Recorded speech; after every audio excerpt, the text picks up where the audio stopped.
Hi everyone, welcome to Expert Thursday, and this is Hadriana. I am so happy to have her here. She has such amazing stuff to offer, and we're doing this new format where we're pre-recording to avoid technical issues. So we have Hadriana right away. We don't need to wait for her to show up in this little box. The little corner. Yeah, but she's here, which is so awesome. So welcome, Hadriana. Thank you, Darcy. Thank you so much. So tell us a little bit about what you do. Okay, so I call myself a money navigator, and I don't like to play on words, but in this case, I really chose the title deliberately because I like to think that I help people to navigate money. And there's so many nuances, so much going on when it comes to money, that it can be tricky business if you don't have someone who can guide you through it. If I had to give you the Reader's Digest version, the Cold Notes, I like to say that I help couples, women, and young adults to conquer the debt, doubt, and drama that's keeping them from realizing all of their financially driven goals. And I really enjoy what I do. So I had a career for quite a while as the traditional financial advisor. And what I saw there just reminded me that I had gifts that I could use to really help people along their financial journey. And it meant that I had to come out of something that everybody understood and come into something that I keep having to explain. Well, what do you do? That's what I do. I'm so happy about it, but it does take some explaining sometimes. And I really love more than the interaction with people. I love the results because the work that I do really changes people's lives, and I don't take that lightly. I'm a very easygoing person. I don't take myself too seriously, but the results of the work that we do really changes people's lives. And it's not hard, it's not complicated, there's not jars and envelopes and spreadsheets going everywhere. It's really bringing you to your money and creating positive impact for your family. Well, that's awesome. And money, like we've mentioned in the past on these, is one of those things that really brings a lot of stress and overwhelm. It can affect families. Even when everything else is okay, money can be that thing, that weight, that heaviness. Yes. That it's not navigated properly or managed properly. It can really affect a family. It does. And one of the things I like to stress is we have to acknowledge the emotional impact of money. I think too many times we just think of money as math. And most of the people out there, they will tell you either make more money or stop spending money and you should be fine. Well, if it was that easy, I think we all kind of would be okay with money, right? We'd be fine. We wouldn't have the debt accumulating. We wouldn't have the spending sprees and all of that. But money has very strong ties to our emotions and how we perceive ourselves, believe it or not. Right or wrong, it is there. And we have to acknowledge that and work our way to kind of redefining money's place in our lives individually and how we administer the needs of our families. So I really love working with couples because when you do it together as a couple, you have the opportunity to really impact positive change in your family's life and change the trajectory of your child's financial experience. The whole family benefits. Oh, absolutely. And that point that you mentioned about how money impacts how you feel about yourself is so true, because people don't talk about money because it's this hidden thing. If you don't make so much, you're not making enough. And it's one of those things that it puts a lot of self-worth, whether it's good or bad, on you. Exactly. And we have to acknowledge that. And that's part of, I think that's part of why we're not getting the results that we want, because if we're not doing as financially well as we think we should be doing, there is a lot of shame associated with it. And with shame, you don't get positive action, you get negative action. You have hiding, and you have, that kind of, I don't want anyone else to know. You have pretending and masquerading instead of looking for solutions, looking for help. I don't know anyone who has stubbed their toe, who just sits at home and say, oh no, I'm gonna hide it, nobody has to know, I stubbed my toe. But that's what we do with our finances. We make an error, we make some poor decisions, we have certain results that we don't like, and instead of saying, hello, somebody help me, we run in a corner and we hide, and unfortunately it compounds the problem. Oh, that is so true, because no one wants to admit that they've made a mistake, especially in finances. Yes. Because some of those mistakes are pretty hefty, and it's not that they're a bad person. They just made a mistake, right? It's just, that's the way life goes. We're all living and learning, and having someone that can help navigate either through a mistake or to prevent mistakes, like you help the youngsters. Yes. Really understanding, what does credit mean? What does it mean to save? What is all this stuff? And instead of putting products in front of them that can confuse them, it's all about, you just navigate and show them and teach them, which is so key.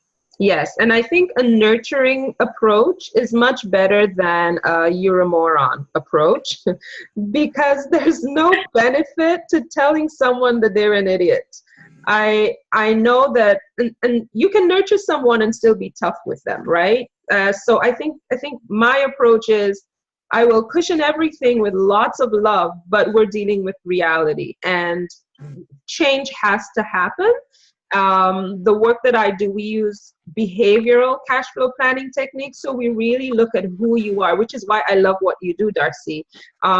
Looking at the individual and creating the resources, bringing the resources they need, creating the solution that best reflects who they are.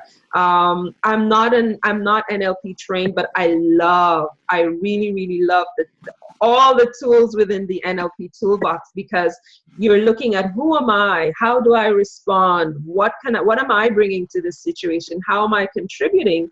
And you're being deliberate to use those language tools that are really inside you to make this as simple as possible, because you're using everything that's wonderful about you and laying that over the problem to get the solution through. So I really, really love that.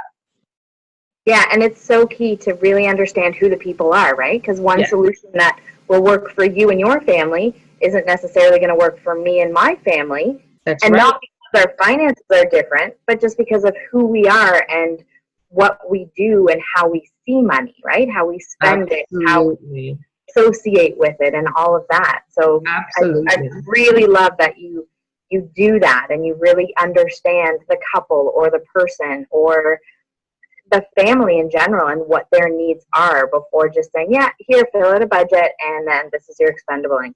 Yeah, no, that never works. And if it does, it's someone who is probably naturally has an affinity to numbers and is very black and white. But I can tell you, every single couple that I've worked with, you have a yin and yang. You have one who is really quiet, you have one who's outgoing, or you have one who says they don't spend at all, and one who does all the spending. Typically also you have one who leads and one who follows in the couple relationship. The trouble that I see typically when I come in is that the one who leads is a natural leader, may not have the tools. So they want to lead the family, and it's not always the guys, by the way. A lot of times it's the women who are controlling the financial decision making in the home. But women are statistically underserved in the financial services sector. So we're leading, but leading from a place of lack of information, which is very, very dangerous. So it really comes down to finding those nuances in your relationship within the family, and then working our way towards a solution, and one that will really work for the family. Well, that's very cool. Do you have some tips to share with our listeners today? Sure, I'd love to share a couple tips. One of the things that I've seen in working with young adults really has to do with anxiety that has roots in money or in a financial situation. And I think a lot of times what I have seen is that parents don't always realize that there might be a money cause or finances being a large contributor to the anxiety that you're witnessing. I've seen it where situations within the family dynamic have changed. So, and I'm sure your viewers know this, but divorce costs families way more than death. So a lot of times going through separation and divorce is one of the biggest financial change makers for a family. And most of the time, the children are the helpless, I guess, spectators of everything that's happening. So even as you're trying to keep all of this, animosity free and you're trying to get along, the truth is most families will face a significant change in their financial situation as a result. So whether it was done amicably or not, the finances are likely to change.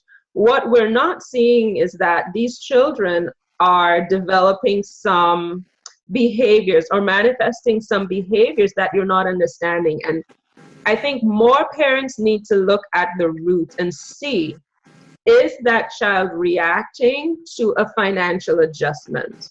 Could it be that that's what or a large contributor to it is? So I've had two scenarios. I've had two clients where that child was manifesting those anxiety symptoms were really, really deeply rooted in the financial change.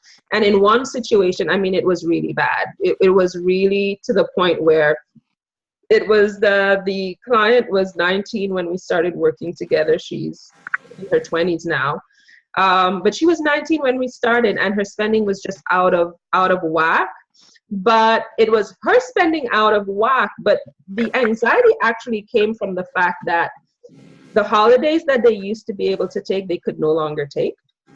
All of a sudden, there were conversations in the home about, turn off the lights. We can't afford to be wasting the power, and make sure you wear a sweater because the heat has to go down.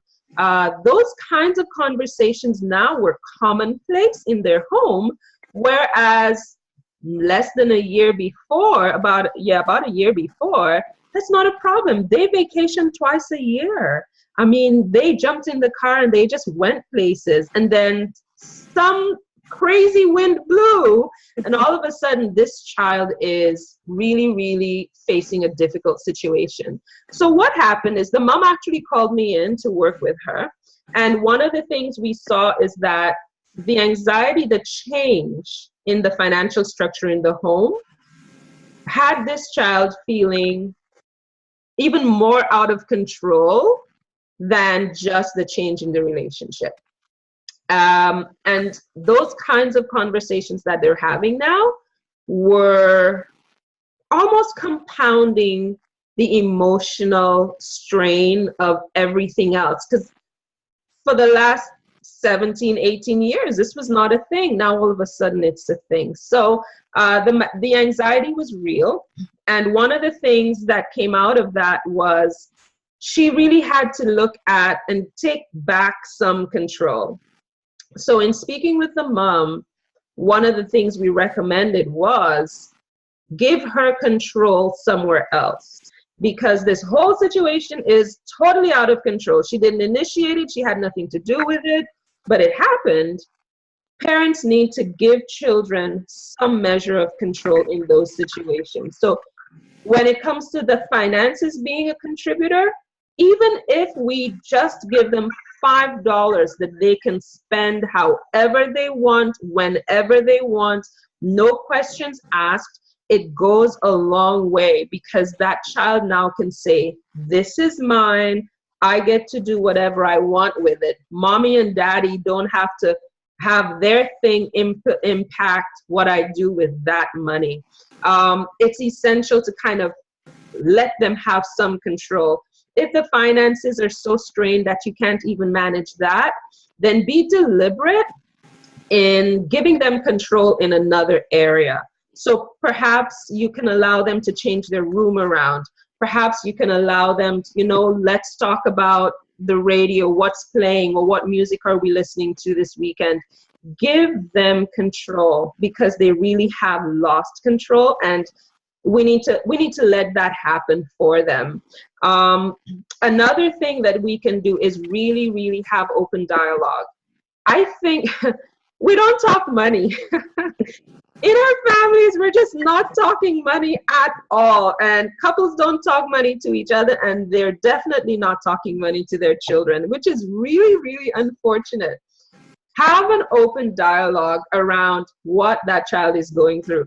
And Darcy, the language tools that you would use for each child would be a little different, right? Oh yeah, absolutely, because they each have their own view on money as well. Like, that's even, right. Yeah, because I'll use my two kids for example. One, he'll save his money and he knows, I don't really need to buy that, it's okay.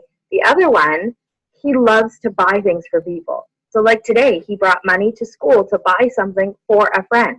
Wow. And he just loves it. He's like, can I have money to buy so-and-so something? Mm-hmm. And so it's going to be us trying to manage that piece, that he doesn't give away all his money, but he keeps some for himself. And some he can use some, obviously, because that's an amazing giving. Yes. You just have to balance that. Whereas the other one's like, yeah, I'm not giving you like a quarter. Are you kidding me? You owe me $2. That's right. And if those same two personalities are faced with a situation where now finances are different, you still kind of need to speak to them in that language that they will understand, so that if now they may not be able to spend that money as they normally would, they still have avenues where they can give. So the son that loves to give and buy for people, you can help that one explore avenues where they can still give to people, but perhaps not in direct financial language or financial terms. And the one who is kind of like, yeah, this is mine, you're not getting anything. You still need to talk to him in those. So he's the one where you can help him explore savings. You can help him explore where the deals are and still allow him to have some control in that changing financial situation, because it really is a big deal.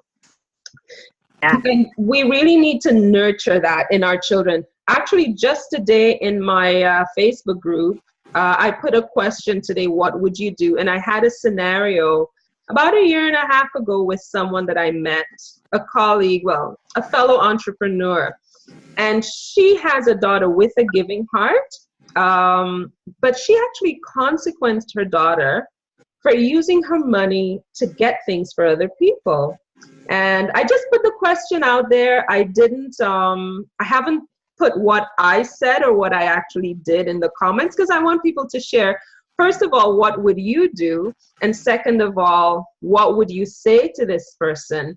I really, really think that we have to honor the personality of our children when it comes to money. You have to honor that, because the giver is a giver and they need to be able to give in all aspects of their life, right? So we really have to acknowledge who those children are, how they can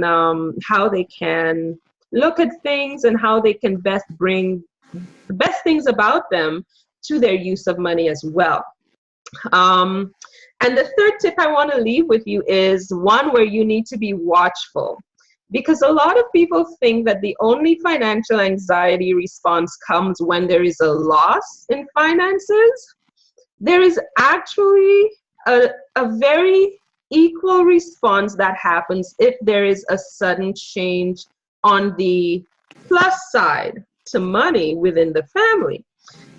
Again, these children want to make sure they have some measure of control. What happens in this case, if either you win the lottery or you get or you get a big raise, or the business is doing very well in a short space of time? This is not something where over years you gradually do better. Usually the anxiety shows up when things move very quickly one way or the other. But when you have children now who suddenly don't have to get no as an answer. I mean, would you like, Mom, I want a pair of Jordans, and the answer is, oh yeah, no problem. Oh, Mom, could I go out with my friends this week and I want to treat them to the theater, to a movie? Oh yeah, no problem. The flip side is those children now have some difficulty with boundaries, because they have gone from living this way in a small space to having to figure themselves out in a financial space that is broad and wide. And believe it or not, that is a cause of anxiety for them. You may not see it, but they are now trying to figure out, how am I finding my bearings in this? Why isn't anyone saying stop, no, don't?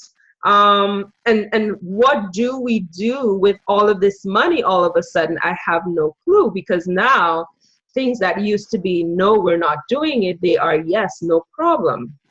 I will invite parents to maintain your boundaries regardless of your ability to do something financially, because I'll tell you, what our children are looking for is guidance from us. And the best thing we can give them are boundaries that are set not by circumstance, but by value. So the reason why you're not going to give them Jordans, maybe you really can't afford it. That may well be. But the underlying principles will have to be, I am not buying you Jordans because there are other shoes without any swoosh on the side that will do you just as well for much less money. This is now a conversation about value and not a conversation about price. So we kind of need to set rules when it comes to money that will teach our children the lessons they need to know, so they become great citizens later when they have to make those decisions. So don't think that it's only sudden loss of wealth that will mess our kids up.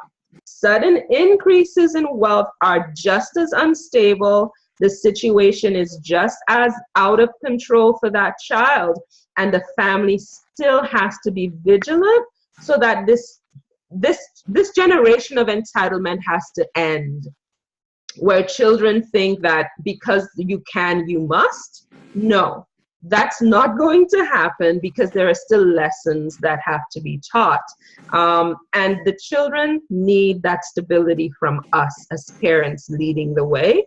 Money talks, and we need to have those conversations with our kids. So there you go.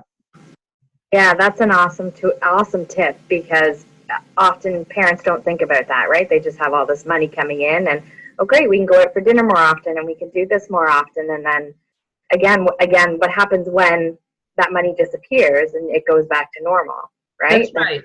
Reining it all in, and that chaos, as opposed to just maintaining those boundaries and keeping everything consistent. Yeah, definitely. And there's nothing wrong with a treat. Again, to be honest, if we're having those conversations with our children, a lot of that anxiety can be eliminated. If we just give them that stability of knowing, one, they can talk to us about finances, and two, that it doesn't require a special family meeting to have that conversation.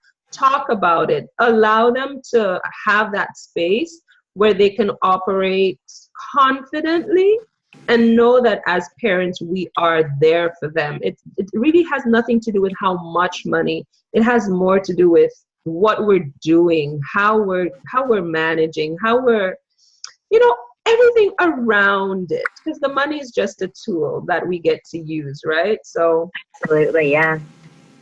Well, that was awesome. So how can people get a hold of you if they would like further information? Oh, definitely. Well, they can reach me on Facebook. You can find me on LinkedIn. On Facebook, I am Hadriana Leo Money Navigator. I have my page on there. I've got a Facebook group that I started in January that I'd love to have you join. It really takes a different approach to money. So, for example, this month we're talking all about love and money. And most people are thinking it's all about dating. Well, no, we actually did a video yesterday about relationships with money and your children. We're going to talk about dating. We're going to talk about co-financing. So if you're married or common law, how do you do that together? And we're also going to talk about philanthropy, because whenever there's love and money together, you kind of need to explore that. So towards the end of February, we'll talk about how you can donate, how you can contribute to the causes that are important to you without compromising your money issues. So I'd love to have your audience join our group. It's a different conversation about money, the math and the mindset. And I'm on LinkedIn. I'm everywhere. Sometimes it feels like, but I like to know that I'm where people need me and can find me. That's awesome. When this video gets all processed and goes live, can you post the link to your group so that it's easy access? Absolutely, absolutely. I'll put my website in there as well, hadrianaleo.com. I'll put it all in there. You can definitely access it, and I'm happy to help those who need help. I always offer a complimentary consultation to get started. I can't help everybody, but for the right person, we'll have a conversation. As long as it's a good fit, I'm happy to work with you. And if nothing else, the consultation will allow you to get some tips that you can action immediately, even if I don't end up working with you. So it's worth the hour to have a talk. Let's sit down, let's explore. And I operate my business from a place of service first. So I'm in business, but I'm here to serve. So I will always be doing my very best for the people that I encounter. Well, that is amazing. Thank you so much, Hadriana, for being part of this. And I'm so glad you shared those tips. They were really awesome. Thank you, Darcy, and good luck. I'm looking forward to everything that you have coming up. Give us a shout out on our page as well. I'd love to put some stuff up there as well. Perfect. Yes, I need to join that group if I haven't already. I will definitely do that. So thanks everyone for watching, and we will see you next week. All righty. Bye. Bye.